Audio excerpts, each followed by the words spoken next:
शहर के एक नामी कॉर्पोरेट हॉस्पिटल में चीफ कंसल्टेंट कार्डियक सर्जन है।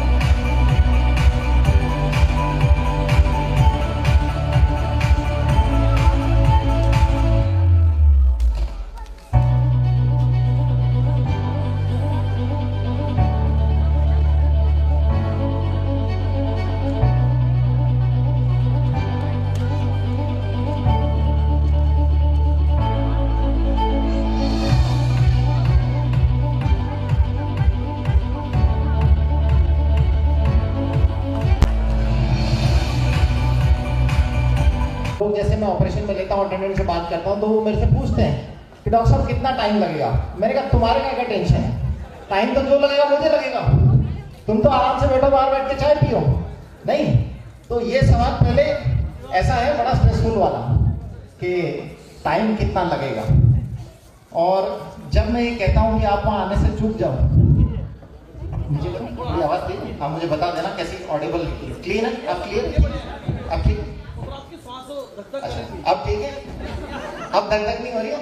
तो मेरे से पूछते कितना टाइम लगेगा, मैंने कहा तुम्हारे को टेंशन नहीं, तुम आराम से चाय पियो बाहर, जो टाइम लगेगा मुझे लगेगा। स्ट्रेस मुझे, मेरे हाथ में किसी का जीवन है। लेकिन जो मैं वहां देखता हूं, वहां जो गंभीरता होती है, जो आईसीयू में, जो ऑपरेशन थिएटर में, मैं हमेशा किसी का भी ऑपरेशन करके सिर्फ एक ही चीज मांगता हूं कि भगवान किसी को यहां मत भेजना, क्योंकि ये वो जगह नहीं है जहां किसी को आना चाहिए। लेकिन वो मेरा काम है, मेरा पैशन है, कार्डियक सर्जरी है ना, हार्ट का ऑपरेशन करना मेरा पैशन है। और मैं इतना पैशनेट हूँ अपना काम को लेकर के कि आप देख सकते हैं मुझे कोटा रत्न से भी सम्मानित किया गया है। इंडिया के अंदर लगभग 800-900 डॉक्टर्स के पास मेरी डिग्री है, एमसीएस कार्डियक सर्जरी। केवल इंडिया में 900 डॉक्टर हैं और राजस्थान में लगभग 42-45 डॉक्टर हैं। तो आप सोच सकते हो कितने कम डॉक्टर हैं, है ना। अब क्या होता है कि मैं आपको जो भी यहाँ बताऊंगा, इसमें कुछ चीजें आप सुनोगे, कुछ समझोगे, कुछ नहीं समझोगे, कुछ अपने पड़ोसियों से समझोगे और कुछ दूसरे डॉक्टरों से समझोगे।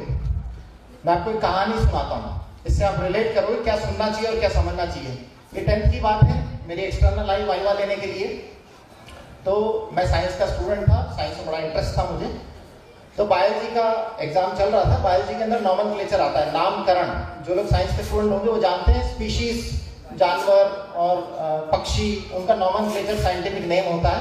तो इस तरह का पढ़ते हैं। तो मेरे को पढ़ने का बड़ा शौक था। तो उसी समय से UPMT, Rajasthan PMT, central PMT, ICT board, इन सब की किताबों के गट्ठर मेरे पास हुआ करते थे। एक ही सब्जेक्ट की इतनी किताबें, एक सब्जेक्ट, अगर सिर्फ बायोलॉजी पढ़ रहे हैं तो बायोलॉजी की इतनी किताबें, फिजिक्स पढ़ रहे हैं तो फिजिक्स की बहुत सारी किताबें। तो बहुत सारी किताबें मेरे पास हुआ करती। तो एक्सटर्नल लेने के लिए जब वाइवा लेने के लिए आई तो उसने मेरे से पूछा कि भाई ये जानवर है कोई चमगादड़ वगैरह, ये कौन सी स्पीशीज में आता है, ये मैमल है, ये है, इस तरीके से कौन सी बिरादरी को बिलोंग करता है, ह्यूमन स्पीशीज से क्या रिजेंबलेंस है। तो मैंने उसको बताया कि इसका नॉमेनक्लेचर है, ये स्पीशीज का जानवर है और इस स्पीशीज को बिलोंग करता है, इससे इसके रिजेंबलेंस है। उसने मेरे को कहा कि तुम गलत बोल रहे हो, तुमने गलत पढ़ा है। तो मैंने मैडम को कहा, मैडम आपने गलत पढ़ा है, आपको सही पढ़ने की जरूरत है। तो बोले कि मेरे को पढ़ाते हुए इतना समय हो गया और तुम मुझे बोल रहे हो कि मैंने गलत पढ़ा है। मैंने कहा बिल्कुल मैडम, आपकी जानकारी शायद कुछ गलत है या आपको गलत याद रह गया होगा। ये ऐसे नहीं है, ये इस तरीके से है और इसके कारण भी मैंने समझाया कि जो मैं बता रहा हूँ वो सही क्यों है और जो आप बता रहे हो वो गलत क्यों है। तो इंटरव्यू हो गया, वाइवा हो गया, हमारी क्लास टीचर आई, उसने बोला कि कभी भी अपने एक्सटर्नल से बहस नहीं करी जाती, वो फेल कर देगी। तो मैं क्या करूंगी, तेरा मेरा फेल करना है कर दो, लेकिन जो सही है वो सही है, मुझे इससे कोई फर्क नहीं पड़ता। 1 बजे हमारा लंच ब्रेक हुआ, मेरा घर वहां से लगभग दौड़ के 15 मिनट की दूरी था और लंच ब्रेक भी हमारा 15 मिनट का था। ये मेरे 10th के बोर्ड के वाइवा चल रहे थे, 10th के बोर्ड के, स्टूडेंट कितना घबराता है। मैंने लंच नहीं लिया, मैं घर भाग के गया, मैं ऐसी किताबें गट्ठर लेकर गया, कम से कम 10 किलो किताबें, और मैं भाग करके लेके आया। और मैंने आते ही जैसे ही हमारा लंच ब्रेक हुआ खत्म, एक्सटर्नल के सामने किताबें रख दी कि मैडम ये सारी किताबें हैं, Rajasthan board, UP board, central board, कोई सा भी बोर्ड, इनको बैठ के पढ़ते हैं। सेंट्रल बोर्ड के अंदर गलत लिखा हुआ था, बाकी सारे बोर्ड ने उसको सही जस्टिफाई किया हुआ था। मैडम ने कहा कि यार एक किताब गलत है, 4 किताबें ये कह रही है, तुझे कैसे पता है कौन सी किताब सही है। मैंने कहा मैडम हमारे डॉक्टर रमेश हैं जिनको महारत हासिल है, उन्हें कहते हैं बायोलॉजी का मास्टर जो नॉमेनक्लेचर में जिनको फॉलो किया जाता है। उन्होंने जो लिखा है कहते हैं वही सबसे सही है, और उनकी किताब में जो लिखा है वो सही है, और 3 किताबें सेम लिखती है, एक किताब अलग लिखती है, तो एक किताब जो अलग लिखती है वो गलत है। वो शायद आप जैसे किसी टीचर ने लिखी होगी, उसने सर्च नहीं करा। तो ऐसा कई बार होता है कि हम सही चीज तक पहुंच ही नहीं पाते। उसके बाद उसने आपको पढ़ा, उसने समझा, उसने कहा कि तुम सही हो। वो मुझे प्रैक्टिकल में 30 में से 30 नंबर देकर के गई, और हमारे प्रिंसिपल कह के गई कि ये बच्चा जो भी पढ़ेगा और जो भी समझेगा इसे कोई मार्क नहीं दे सकता। तो दोस्तों, जब मैंने इस पानी को समझा तो अर्जुन ने कहा कि भैया आ गए। उसके बाद हमने काम किया, तो अभी भी तीर अर्जुन ही चलाता है, मैं तो कृष्ण की तरह बस घोड़े हाँकता हूँ और कोई काम नहीं है मेरा। लेकिन जितनी किताबें हैं वो अर्जुन की देन से कह लो, वो सारी मेरे पास पड़ी हुई है। जितने रिसर्च पेपर है मेरा पढ़ने का काम है, क्योंकि लोग कहते हैं कि डॉक्टर साहब शायद मशीन बेस्ड है। मैं कहता हूँ नहीं, मैं लोगों को विश्वास देता हूँ और उम्मीद बेचता हूँ। उम्मीद किसकी? जीवन बदलने की, है ना। ये माध्यम है, ये डिवाइस एक माध्यम है। बेच क्या रहे हैं हम? उम्मीद बेच रहे हैं। तो यहाँ तक कि डिग्री ऐसे ही मिल जाती है, कोई मजाक नहीं है। इंडिया में 800 लोगों के पास ये डिग्री है, बहुत मेहनत करने के बाद डिग्री मिलती है। और जब मैंने इतनी पढ़ाई कर ली तो थोड़ा सा इस पानी के बारे में पढ़ने में रखा जाता है नहीं। तो चलो मैं आपको पहले खुद से रूबरू कराऊं कि मैं हूँ कौन यहाँ से बोल रहा है, ताकि आप जब अपने गली के डॉक्टर के पास जाके पूछो तो आपको पता होना चाहिए कि आप किससे डिस्कशन कर रहे हो। ये चलेगा क्या? एक मिनट, हाँ बिल्कुल चलेगा। तो अखबारों में मेरा नाम छपता रहता है, कौन सी दुर्लभ सर्जरी, मेजर हार्ट अटैक के बाद बचा ली जान, 20% हार्ट का ऑपरेशन, 25 साल के लड़के की करी बाईपास ऑपरेशन, है ना। इस तरीके से ये 3 साल के बच्चे के फेफड़े से निकाली गांठ, है ना। ऐसे बहुत सारे अखबारों में फोटो छपती रहती है अक्सर। छोटे पैदा हुआ बच्चा है 45 दिन का, इसका किया हार्ट का ऑपरेशन। जिस माँ को ऐसे बच्चे होते हैं वो जानती है। इनफैक्ट मेरा इतना नाम था कि राजस्थान की जो गवर्नमेंट स्कीम चलती है जिसमें बच्चों का निःशुल्क हार्ट का ऑपरेशन होता है, उनके फ्रंट पेज में मेरी फोटो। तो हार्ट के ऑपरेशन, फेफड़ों के ऑपरेशन, खून की नसों के ऑपरेशन में करता हूँ, ये मेरा काम है ना। और जीवन बचाना मेरा काम है। तो उसके लिए माध्यम कुछ भी हो सकता है, ऑपरेशन हो सकता है, भोजन हो सकता है, पानी हो सकता है, पर मकसद तो जीवन बचाना ही है ना। तो जीवन हम बचा रहे हैं। अब क्यों बचा रहे हैं इसको समझना बहुत जरूरी है, क्योंकि मैंने जो समझा है मैं केवल उसकी एक झलकी आपको दूंगा, यहाँ सब कुछ बताना बहुत मुश्किल है। तो क्यों बचा रहे हैं जीवन? उसका कारण यह है कि विदेशों की तुलना में भारतीयों का दिल जो है 10 साल पहले धोखा दे रहा है। हम जो कह रहे हैं ना भारतीयों की एवरेज एज कितनी है, 60-65 साल बताते हैं हम लोग। अगर 60-65 साल भारतीयों की एज है, तो ये जो 30 साल में 25 साल की उम्र में लड़के हार्ट अटैक से मर रहे हैं, जो अस्पताल भी नहीं पहुंच पा रहे, तो ये कौन है? कहाँ चली गई इनकी 60 की उम्र? कहाँ चली गई 65 की उम्र? नहीं, इसका मतलब हमारी एवरेज एज 65 तो नहीं है। WHO खुद कह रहा है कि हमारी एवरेज एज कम हो गई है, और यहाँ पे विदेश से औसत आयु 55 साल हमारी रह गई है। यहाँ 45 साल की उम्र में हार्ट अटैक आ रहे हैं, और 30 से कम उम्र के बहुत सारे 25 से 30% पेशेंट हमारे पास है इंडिया में। कैरियर की चिंता युवाओं को दे रही डायबिटीज और हाइपरटेंशन। बहाना अच्छा है। किसे कहते हैं कैरियर की चिंता? पहले के आदमी को मुझे लगता है शायद ज्यादा ही चिंताएं थी, उसके पास पैसा नहीं था। कारें देखी आपने पहले कभी? नहीं थी, घरों में नहीं थी, साइकिलें भी नहीं थी। हालांकि ने बताया कि साइकिल के लिए भी परेशानियां थी। तो आज से पहले के आदमी को तो पेट भरने की टेंशन ज्यादा थी, अपने परिवार को क्या खिलाऊंगी इसकी चिंताएं ज्यादा थी। उसके पास साधन नहीं थे, पैसा नहीं था, वो शायद ज्यादा चिंताग्रस्त था। तो उस समय बीपी और शुगर की समस्याएं ज्यादा होनी चाहिए थी, आज की तारीख में नहीं। क्योंकि आज तो आपके पास पैसा भी है, सुविधाएं भी है, गाड़ी भी है, घर भी है। ये सुविधाएं आपके माँ बाप ने इकट्ठी करके दे दी, तो ये तो टेंशन आपको नहीं होनी चाहिए। तो इसका मतलब बीमारियों का कारण चिंताएं नहीं है, क्योंकि चिंताएं तो पहले भी थी, तरीका अलग था, अब तरीका अलग हो गया। अब पढ़ाई लिखाई की जिम्मेदारी है, पहले की थोड़ा जिम्मेदारी। टेंशन तो एक छोटे बच्चे को भी है, नर्सरी जाने वाले को भी।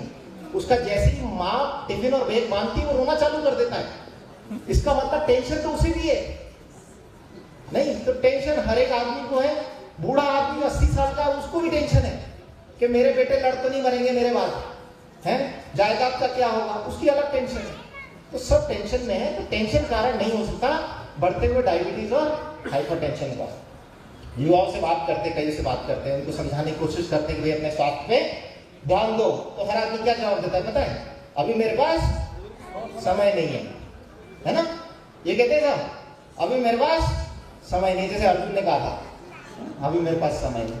लेकिन मैं लोगों को कहता हूं कि समय रहते समय निकाल लीजिए, नहीं तो समय से पहले यदि परिवार के किसी सदस्य का समय पूरा हो गया तो आपके पास केवल समय ही समय बचेगा।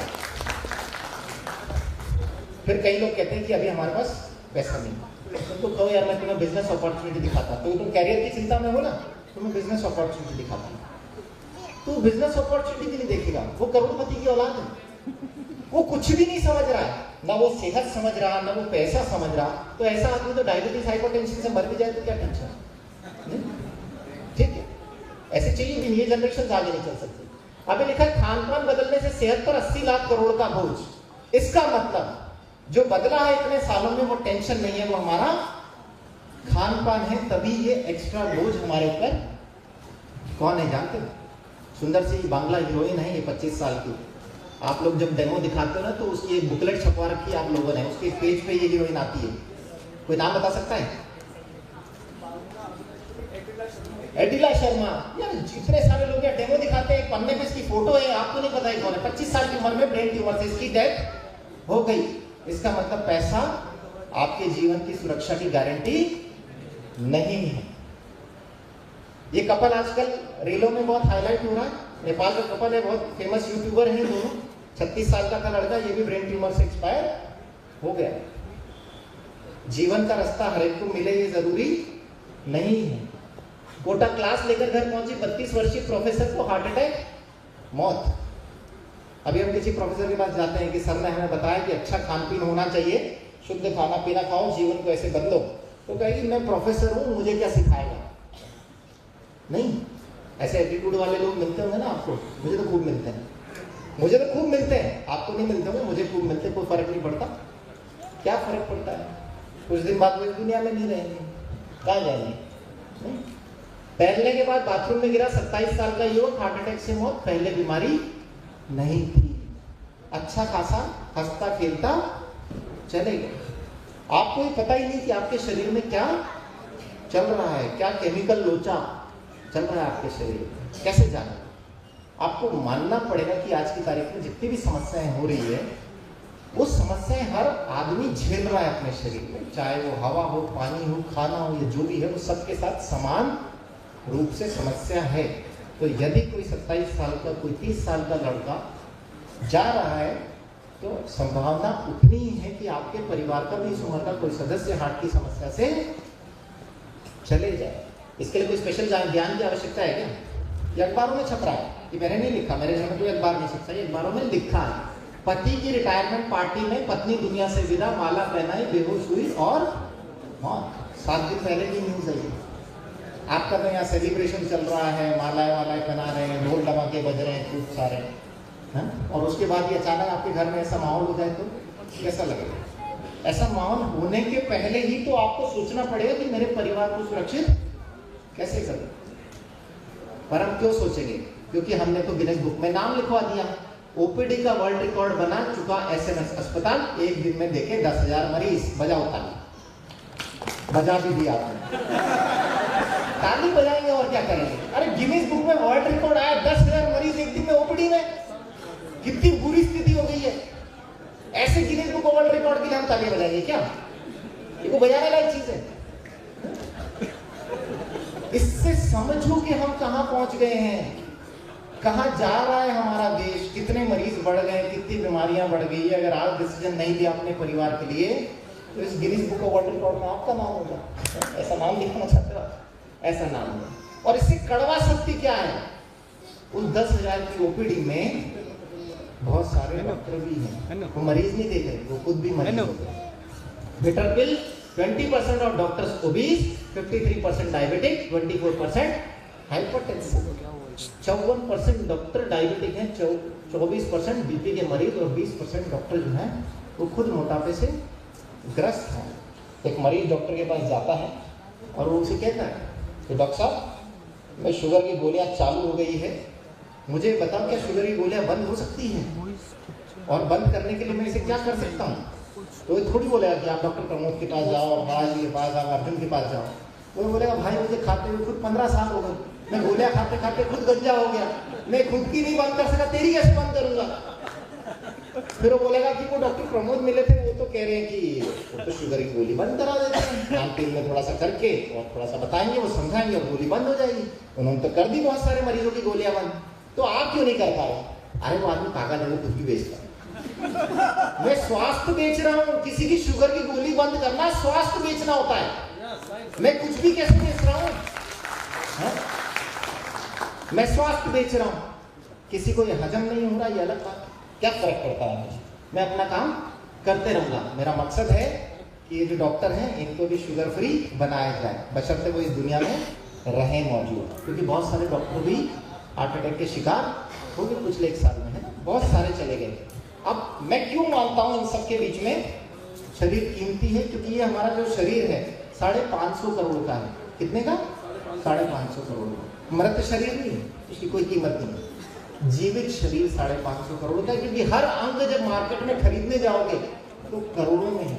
हार्ट चाहिए 4 करोड़ का, किडनी चाहिए है 1.5 करोड़ की, फेफड़े चाहिए 2 करोड़ की, और सबसे बड़ी बात है इसकी आवाज सही नहीं, डबल आवाज, डबल पावर, अरे ऐसे ही बोल रहे हो ना। अच्छा, तो इतने महंगे, तो 550 करोड़ की शरीर की कीमत हमने 2 करोड़ की लगा रखी है। इस शरीर के लिए कुछ भी करना पड़े। सोफे देखने गए हैं, उसका कुशन का कवर सबसे महंगा होना चाहिए भैया, फैब्रिक यूएसए का होना चाहिए। और शरीर के लिए भाई साहब दिल्ली का माल दिखा दो, है दिल्ली का माल भी अच्छा होगा, ऐसा कुछ भी नहीं है, पर सोफे, फैब्रिक, गद्दे, दीवारें और पत्थर, उनमें इतना पैसा खर्च करने को तैयार है, पर जो शरीर उनमें रहेगा अंदर, उसके लिए क्यों नहीं तैयार है? कहाँ दिक्कत है शरीर के लिए? और फिर करते भी ऐसा भी नहीं, सब अपने अपने तरीके से करते हैं। देखो ये सिनेरियो इंडिया, भारत में सबसे तेजी से बढ़ रही पेट की चर्बी, डायबिटीज 11%, प्री डायबिटीज 15, पेट का मोटापा। 10 करोड़ लोग इंडिया में डायबिटिक हैं, 10 करोड़ से ज्यादा शुगर की गोलियां खाते बेहिसाब, और पता नहीं है कि कहाँ जाएंगे। अगर आपको मोटापा हो गया, आपकी आंखों के लेंस खराब होंगे, फेफड़े खराब होंगे, गॉल ब्लैडर में पथरी हो जाएगी, लीवर खराब हो जाएगा, घुटने खराब हो जाएंगे, आंखें खराब हो जाएगी, आर्थराइटिस आ जाएगा, आपको बीपी की समस्या होगी, आपकी आंखें खराब हो सकती है, सेक्सुअल प्रॉब्लम्स आएंगी, किडनी खराब होगी, हार्ट खराब होगा, डिप्रेशन, एंजाइटी आएगी, शुगर की प्रॉब्लम हो गई, आपको ब्रेन स्ट्रोक आ सकता है, हार्ट अटैक मार सकता है, अंग खराब हो सकते हैं, काटने पड़ सकते हैं। ये सब नौबतें आती है। जब ये बीमारी होती है तभी अवेयर हो जाए ना कि भाई इनसे दूर भागे। दवाइयों में जीवन क्यों ढूंढ रहे हैं? क्योंकि दवाइयों के साथ तो जो जीवन ढूंढने वाले हैं वो निकल रहे। 24 लाख लोग हर साल इंडिया में चले जाते हैं हार्ट की प्रॉब्लम से, हैं 11 लाख फेफड़ों की बीमारी से, 5.5 लाख कैंसर से, और कोई खर्चा कम नहीं आता, फ्री में नहीं मरते। घर वालों का पैसा खर्च करा करके ये लोग जाते हैं। कई लोगों से मैं बात करता हूँ कि यार तुम्हारे घर में तुम्हें इस डिवाइस को प्लान करना चाहिए, इससे तुम्हारी हेल्थ इश्यूज ठीक होंगे, जीवन सुधरेगा, बदलेगा, और फिर मैं तुम्हारी हेल्प करूंगा। जो भी मेडिकल गाइडेंस चाहिए, जैसी भी चाहिए, तुम्हारी दवाइयाँ बंद करने की मदद जो भी करनी होगी मैं करूंगा, तुम्हारी पूरी गाइडेंस दूंगा। जो भी मेरी मेडिकल नॉलेज है वो लगाएंगे, तुम्हारे घर की मेडिकल इश्यूज को सॉर्ट आउट करेंगे। मुझे बहुत सिंपल जवाब देते हैं कि अभी हमने एक प्लॉट खरीदा है, अभी हमने वो मकान खरीदा है, और एक हमारी इसकी प्लानिंग चल रही है बच्चों के लिए। अभी हमने इस चीज़ का इन्वेस्टमेंट डाला है, तो उसमें अभी हमारे सारे पैसे खत्म हो गए, तो अभी हमारे पास पैसे नहीं है ना, और मशीन महंगी है। बच्चा कितने साल का? 4 साल का। उसके लिए हमने इन्वेस्टमेंट डाल दिया, एक प्लॉट हमने ले लिया। अरे जब बच्चा 20-25 साल का होगा, अपने लिए कमाने लायक होगा, कमाऊ कूद होगा, तो वैसे ही कमा लेगा, प्लॉट भी खरीद लेगा। पर अगले उसके 20-25 साल तक होने तक आपने अपने शरीर को क्या सुरक्षा दी? क्या गारंटी है वो प्लॉट आपके साथ ही नहीं चले जाएगा? हैं कहीं ऐसा तो नहीं कि आपको कोई ऐसी बीमारी हो जाए जिसमें आपका घर बिक जाए, वो प्लॉट बिक जाए, और वो बच्चा कर्जे के साथ बड़ा हो। मनीष कहाँ है? मनीष फादर गए तब कितना कर्जा था सिर पे? 28 लाख, 28-30 लाख होगा। प्रॉपर्टी छोड़ के गए थे, पर उम्मीद तो करता है ना हर पिता अपने बच्चे के लिए छोड़ के जाऊंगा। गए थे छोड़ के? नहीं, लग गया ना, कर्जा छोड़ के गए। जैसे बहुत सारे परिवारों में माँ बाप पैसा नहीं छोड़ के जाते, कर्जा छोड़ के जाते हैं, सही वक्त पे वो शरीर की वैल्यू रियलाइज नहीं करते। आप मकान मत बनाइए, प्लॉट मत बनाइए, प्रॉपर्टी मत बनाइए, शरीर बनाइए। कई डॉक्टर मेरे से मिलते आते जाते हैं, बात करते हैं, अरे यार तेरी उम्र बड़ी लंबी है, अभी याद कर। मैं कहता हूँ 150 साल है, उसमें क्या है?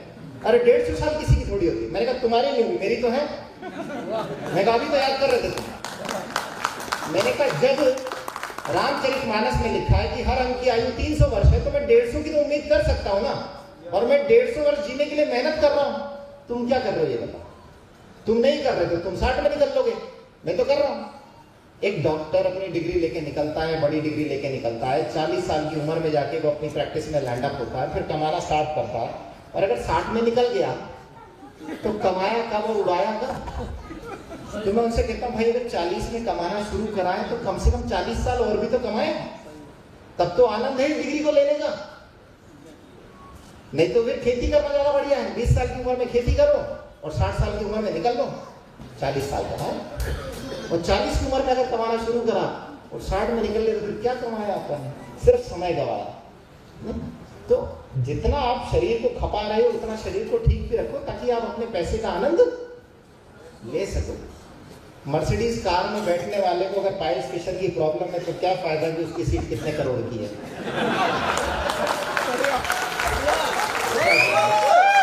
हार्ट अटैक का गणित, इनमें ज्यादातर 20 से 40 साल के युवा 50% मरीजों को अचानक आता है हार्ट अटैक। लगभग 60-70% मरीज तो हार्ट अटैक के साथ अस्पताल ही नहीं पहुंच पाते। अब अगर आप ये सोच रहे हैं कि मैंने मेडिकल इंश्योरेंस ले रखा है 50 लाख 1 करोड़ का, और जब जरूरत पड़ेगी, जब बीमारी आएगी तो मैं उसे उठा लूंगा, तो इसके लिए बहुत आवश्यक है कि आप, मेरे में एनर्जी कम लग रही थी तो पानी पिला रहा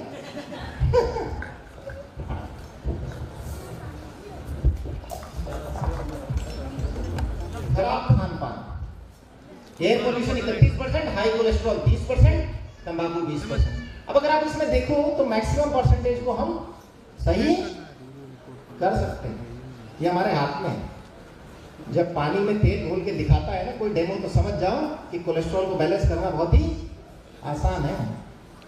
आज आपको पूड़ियाँ खिलाने का आइडिया मेरा ही था कि अगर आपके पास कोई यंत्र है जिससे बढ़िया पानी निकलता है तो आप कोलेस्ट्रॉल कम कर लोगे, और जिनके नहीं है वो पूड़ी खाएंगे और हार्ट के ब्लॉक के साथ मेरे पास आएंगे, मेरे पास फिर फायदा। मैंने दोनों तरफ से फायदा दिया।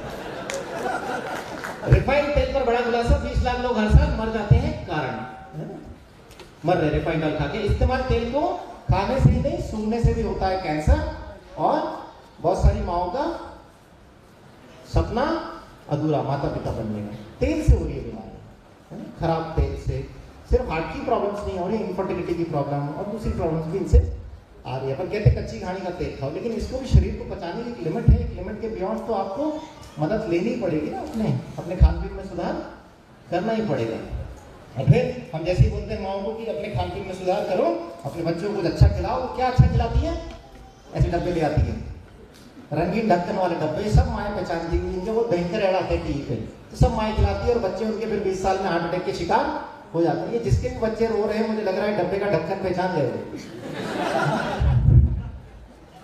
मुक्तिधाम में 91 दिनों में 558 चिताएं जली, हर तीसरी मौत हार्ट अटैक से। क्या फर्क पड़ता है? आपने तो जला दिया और आराम से घर पे हो गया, जिसके गया जो गया। 500 का ये क्या? मैंने इसलिए फटाफट निकाल दी, पहचान कर दिया आपको। इधर एक आधे को आ गया हार्ट अटैक देख करके तो निकालनी पड़ेगी ना, और यार हर तीसरा मर रहा है, तो डर भी सकते हैं। तो डरने का नहीं है, अपन रास्ता भी बता रहे हैं आपको। 70% ऑफ डेड आर मेन। ये किडनी के सिनेरियो, आप ये ग्राफ देखो इधर, 2023 में किडनी पेशेंट्स का ग्राफ ऊपर गया या नीचे गया? किडनी पेशेंट बढ़ रहे हैं, इनसे डेथ भी बढ़ रही है अपनी, तो इस तरह के मरीज अपने बढ़ रहे हैं। भारत में सबसे ज्यादा मामले ब्रेस्ट कैंसर के आए, मौतें भी सबसे ज्यादा इसी से हुई है? ठीक है, अभी आदमी सोचता है क्या बात है, सबसे ज्यादा मौत ब्रेस्ट कैंसर से हो रही बढ़ रहा है, चलो नई बीवी लेके आऊंगा। अब तो मैं नहीं लगा रहा, अब तो मैं ऐसी कोई भी चीज नहीं लूंगा जिससे मेरी बीवी बचे। अरे भाई उसके पहले तू निकल जाए तो नया पति भी आएगी, तो अपने लिए तो लगा ले, अपने लिए तो कुछ कर ले, उसके लिए मत करना।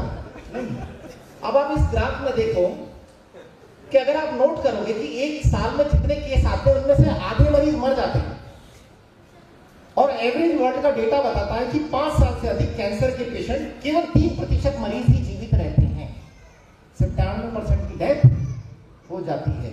यहाँ जिसने भी कैंसर फेस किया होगा, थोड़ा सा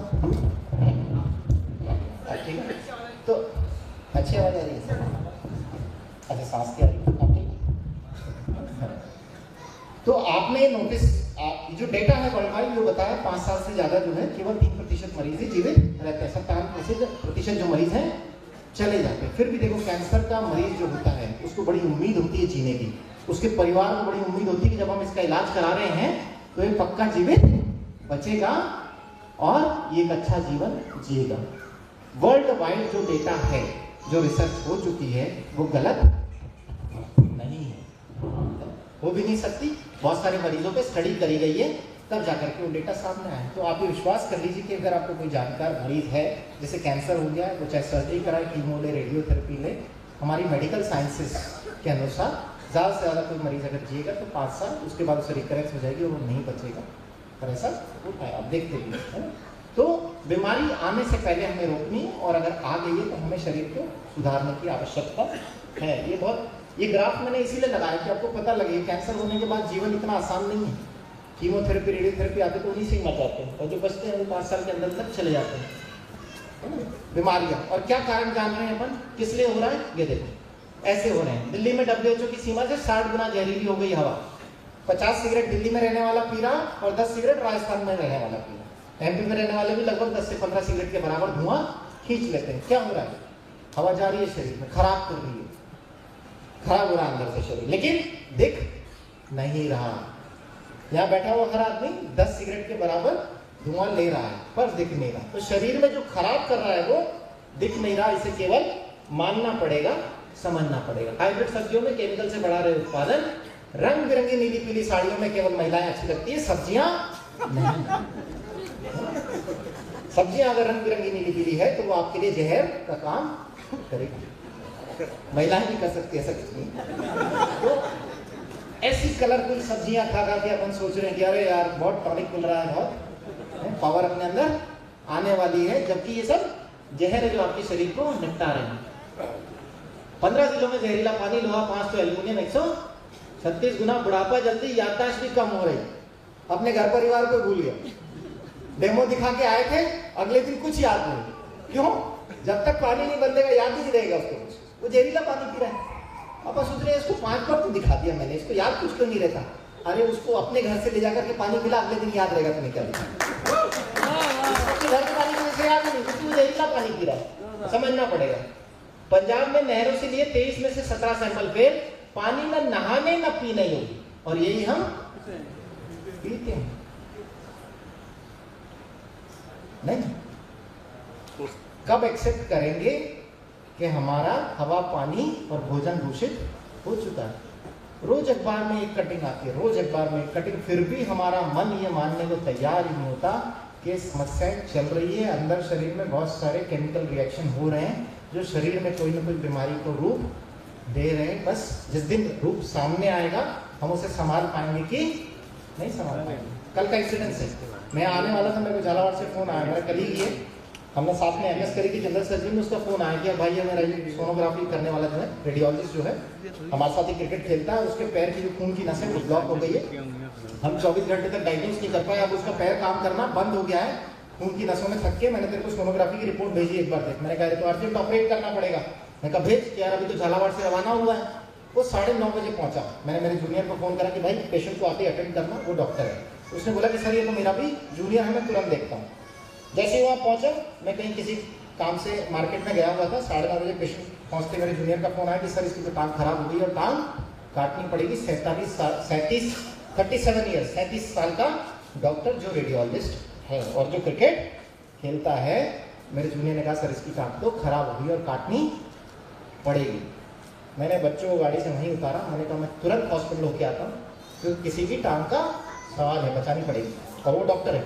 मैं तुरंत उठ के गया, मैंने टांग एग्जामिन करी, मैंने कहा हाई रिस्क केस है, किडनी खराब हो सकती है। मैंने कोई दिक्कत नहीं, अपन प्रिकॉशन रखेंगे, लेकिन इसको ऑपरेट करेंगे और हैंड टू हैंड ऑपरेट करेंगे इसको।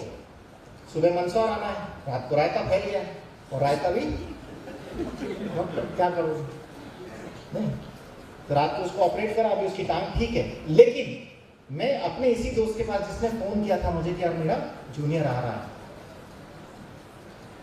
उसके पास झालावाड़ गया था, अर्जुन और मैं विमल के पास गए, तेरे को ध्यान रखो। मैं अर्जुन कैसे बुलाता हूँ, ये अपलाइन नहीं, ये मेरा वो ये धनुष चराने वाला। कोटी में गए थे, बात करी 10 मिनट, सब समझाने की कोशिश करी, पर क्या फर्क पड़ता है वाला एटीट्यूड। जब फर्क नहीं पड़ता तो मुझे फोन मत किया करो, और ये मत बोलो कि ऑपरेशन तुम ही करना, नहीं। जब समझाना आया हूँ तो सुन नहीं रहे, जब रास्ता दिखा रहा हूँ तो सुन नहीं रहे। अभी जयपुर गया था, एक डॉक्टर कपल से मेरी मुलाकात हुई, तो वहाँ हम बैठ के हमने बहुत, अर्जुन भी मेरे साथ था, हम लोग जयपुर गए थे, वहाँ बैठ के हम लोग काफ़ी बार टॉपिक पे आने की हमने कोशिश करी कि कुछ बात करें, कुछ हेल्थ के टॉपिक पे आए, बार बार कन्वर्सेशन किया, और अल्टीमेटली कविता ने कह दिया कि भैया आपने वो पानी के बारे में सुना है, कम्युनिटी वाटर के बारे में? उनके हस्बैंड जो है वो कार्डियोलॉजिस्ट है और वाइफ जो है गायनेकोलॉजिस्ट है, उनसे जिक्र किया कि भैया आपने इसके बारे में सुना है? तो उन्होंने कहा कि अभी ऐसे किसी पानी में कोई रिसर्च नहीं हुई थी। 6,500 डॉक्टर क्लिनिकल ट्रायल कर चुके हैं, उन्होंने ये 20 साल में अस्पतालों में प्रूव कर दिया कि पानी मनुष्यों का जीवन बदल सकता है और ये उनको बीमारियों से निजात दिला सकता है।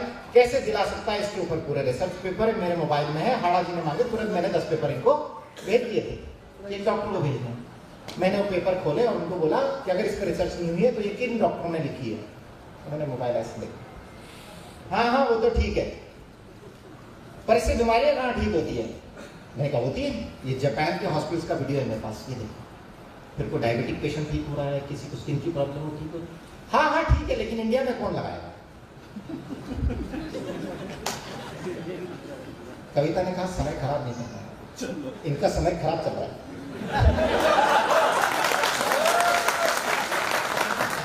तो ऐसी समस्या हमारे जीवन में चल रही है। इनफैक्ट बोतल बंद पानी, देखो कोई भी ना दिल पे नहीं ले इन बातों को, है ना, कोई आम जनता ले, ना कोई डॉक्टर ले, ये सिर्फ मेरे बताने का नजरिया है कि हम प्रेम भाव से चीजों को समझ जाए, ठीक है ना। जीवन सबका ही संकट में है, देखो, है ना, कोई स्पेसिफिक नहीं। एक आम आदमी ठेला चलाने वाले का भी संकट में है, कोई बड़े बिजनेसमैन का भी संकट में, डॉक्टर का भी संकट में, सब बराबर से संकट में, क्योंकि दूषित हवा, पानी, भोजन जो है वो सभी के जीवन में बराबर से जा रहा है। अगर कोई नहीं सुधारेगा तो वो चाहे करोड़पति हो चाहे रोडपति हो, सब संकट में आने ही आने हैं ना। रोडपति के पास तो ऑप्शन नहीं, पैसा नहीं, पर करोड़पति के पास तो है, तो उसे सोचना चाहिए। तो बोतल बंद पानी, बड़े उससे हम कहते हैं कि भैया वो नाम ही हमने सीखा। पहले आता था मिनरल वाटर, फिर आया पैकेज ड्रिंकिंग वाटर, अब नए कंसेप्ट आ रहे हैं लाइक हिमालयन वाटर। आपने देखा बॉटलों में चेंज कर दिया।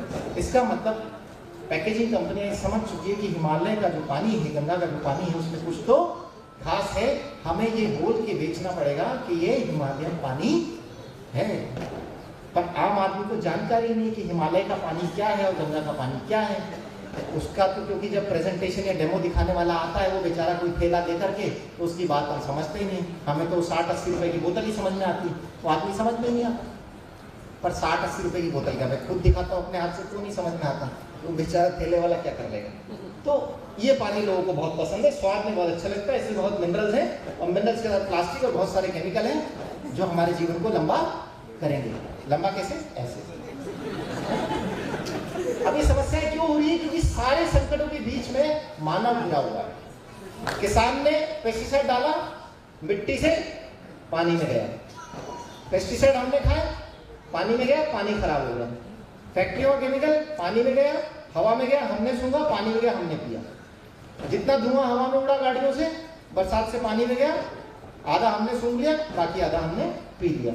तो कुछ भी हो, घूम फिर के सब कुछ हमारे शरीर में आ रहा है, हम एंड प्रोडक्ट, चाहे वो हार्मोन्स हो, चाहे केमिकल्स हो, चाहे पेस्टिसाइड हो, चाहे फैक्ट्रियों से निकली गंदगी हो, वो सब हमारे शरीर में लिप्त है। और इसीलिए हमने इतना जहर भरा हुआ है कि हम अगर सांप को काट लें तो सांप मर जाए। काटती है ना लोग बात, पड़ोसी को काट रहे, सांप रूपी है वो, सर्प रूपी है। अभी क्यों होता है? जब इतनी गंदगी शरीर में जाती है तो ऑक्सीडेटिव स्ट्रेस पैदा होने लग जाता है, बहुत सारी बीमारियां शरीर में आने लग जाती है, और हमारा जो शरीर है वो ऐसे सड़ जाता है। हमारा शरीर जब ऐसे सड़ जाता है, काम नहीं कर रहा होता, तो ये बीमारी का रूप ले लेता है। पैंक्रियास का खराब होगा तो इंसुलिन नहीं बनाएगा, थायराइड का खराब होगा तो थायरॉक्सिन नहीं बनाएगा, कहीं और का खराब होगा तो कैंसर बना देगा।